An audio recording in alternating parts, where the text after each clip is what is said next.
Familias. ¿Quién dice realmente cómo deben estar compuestas? ¿Quién dice cómo debían de ser?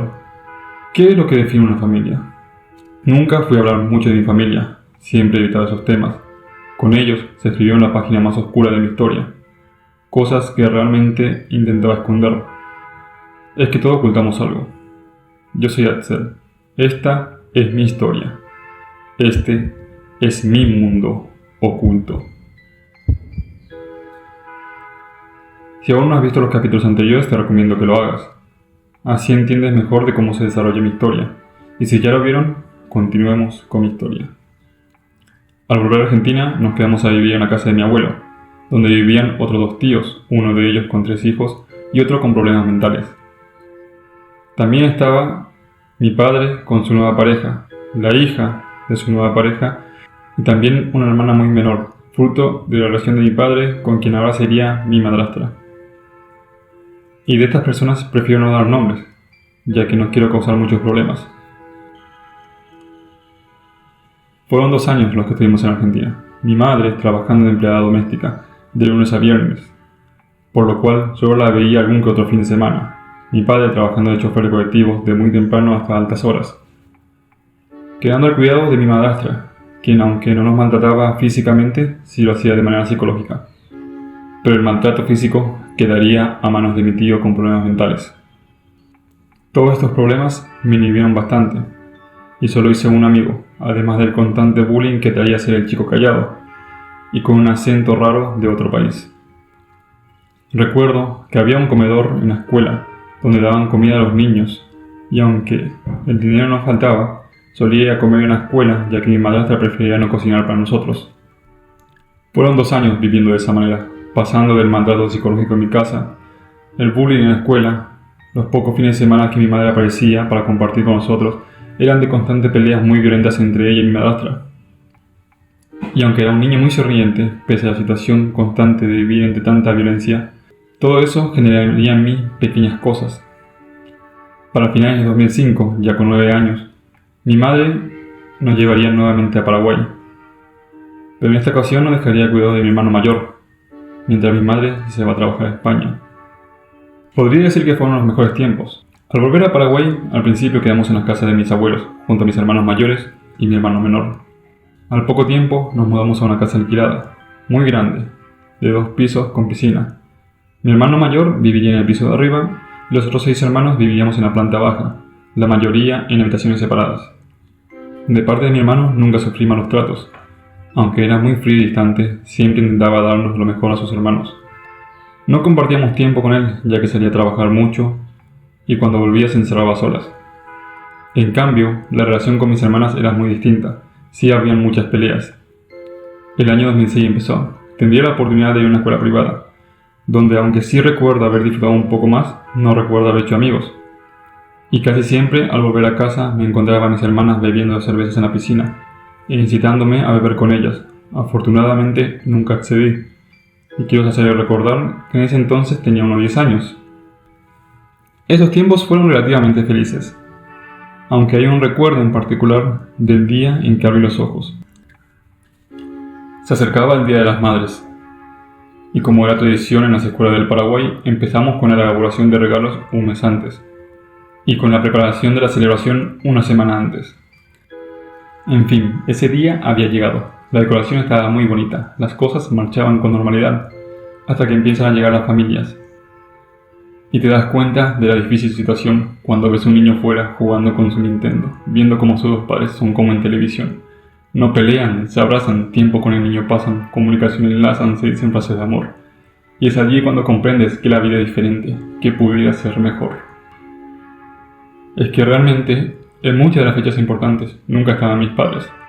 Y se me hizo tan normal hasta ese día que vi ese escenario de niños compartiendo con ellos de una manera tan cariñosa.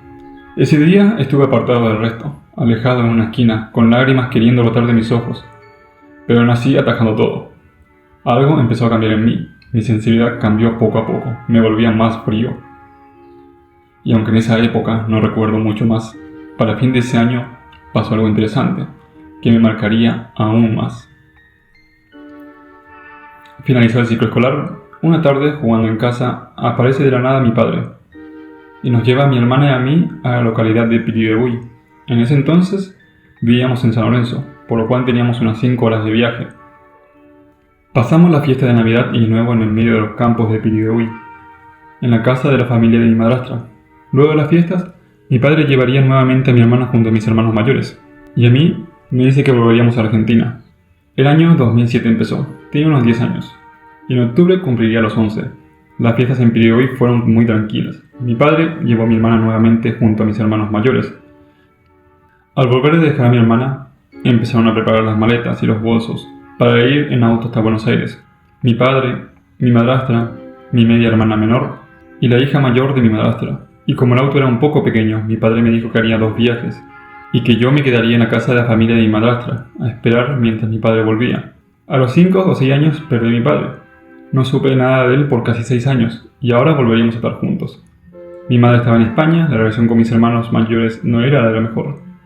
Entonces estaba muy ilusionado por ir a Argentina. Esperaba emocionadamente que mi padre volviera del primer viaje para buscarme. Y así pasaron los días, y luego las semanas, y con ello los meses. Pero nunca volvió. Empezó el ciclo escolar, entré en la escuela de Piribebuy. La familia de mi madrastra era de campo, y como de costumbre del campo, todos los miembros de la casa tienen que trabajar. Al principio, ayudaba labrando la tierra, cosechando un poco de mandioca, naranjas y demás remedios naturales que habían.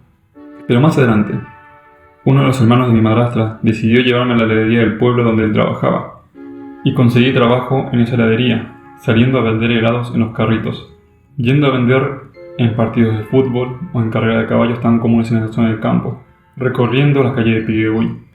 De esa manera, a la edad de 10 años empezaba a tener mis ingresos monetarios. Por fortuna, el hermano de mi madrastra me incitaba a comprar calzados y ropa de mejor calidad y a ahorrar lo poco que ganaba para usarlo más adelante. También, desafortunadamente, ese año, por causa de los trabajos, tuve que dejar la escuela. Era mi último año de primaria. El tiempo corría, los meses pasaban y no volví a tener noticia de mi padre. Mi madre estaba por España sin saber nada de mí y no sabía nada de mis hermanos ni ellos de mí. Pero gracias a mi buena memoria, nunca olvidé el número de teléfono de mis hermanos. Seguía trabajando, cumplí los 11 años. Estaba entrando a la pubertad. Los cambios llegaron, las hormonas jugaban su papel. Y yo no entendía nada. Una agradable señorita como de 20 años que trabajaba en la heladería solía hacerme chistes y bromas que me alegraban la mañana. Hacían que deje de pensar en mi padre. Y gracias a ella y a los consejos del hermano de mi madrastra, pude ahorrar un poco. Lo suficiente para comprar comida. Tomar un colectivo de larga distancia que me llevara a San Lorenzo y otro que me acercara a mis hermanos. Ya cansado de algunos malos tratos recibidos por algunos integrantes de la familia de mi madrastra, por el trabajo en cosecha, vendiendo helados, y con la esperanza de que mi padre vuelva completamente perdidas, decidí, sin avisar a nadie, que volvería con mis hermanos. Y así, con comida en la mochila, un poco de ropa, mi alcancía de gatito, decidí emprender ese viaje. Ya estaba acostumbrado a viajar en colectivos, conocía bien algunas de las calles de San Lorenzo. Entonces simplemente fui para allá. Al llegar a San Lorenzo, me dirigí a la comisaría. Les conté a los policías de la situación y les di el número de teléfono a mi hermana para que la llamen y les pregunten si aún seguían viviendo en la antigua casa. Mis hermanos pensaron que era broma, hasta que hablé con ellos. Y de sorpresa me dijeron que se habían mudado a otra zona, donde yo no sabía cómo llegar. Entonces pasé ese día en la comisaría, hasta que mis hermanas llegaron. Al llegar les conté lo que había pasado. Les conté de ese casi año en Piribebuy y de la situación de mi padre. Y de su parte recibí muchas bromas y burlas. Cada vez algo se rompía más dentro mío. Dejé de abrirme con las personas, ya no quería socializar en lo más mínimo. Luego esa tarde fuimos a la nueva casa, una casa propia de mi hermano mayor, y aún en construcción, pero era muy bonita y lujosa. Mi vida tomaría un nuevo rumbo en el 2008. El 2008 empezaba, volvería a retomar mis estudios, pero algo en mi cabeza estaba cambiando. El ciclo escolar empezó. Las cosas mejoraron bastante, la vida era más fácil, pero yo estaba muy inhibido. Las cosas en casa no eran muy malas, aunque no faltaba comida ni comodidades, había muchas reglas. Vivía prácticamente encerrado. Me habían comprado una bici con la cual iba a la escuela por las mañanas. Sin saberlo, empezó mi vida de ciclismo y más deportes. Sinceramente sé que algunas cosas pueden parecer duras para algunos, y no tanto para otros. Pero realmente no quiero que vean de mala manera a mis padres y mis hermanos. No quiero que generen malos sentimientos hacia ellos. Solo quiero compartir mi historia, compartir mi mundo. Que sepan estas cosas para que entiendan un poco mejor lo paranormal que se presentaría más adelante en mi vida. Y sigue hasta hoy día. Y dejar un pequeño mensaje más adelante. Espero que mi historia les esté atrapando. Muchas gracias por escuchar. Yo soy Axel. Esta es mi historia. Este es mi mundo oculto. Gracias por escuchar y nos vemos en el próximo capítulo.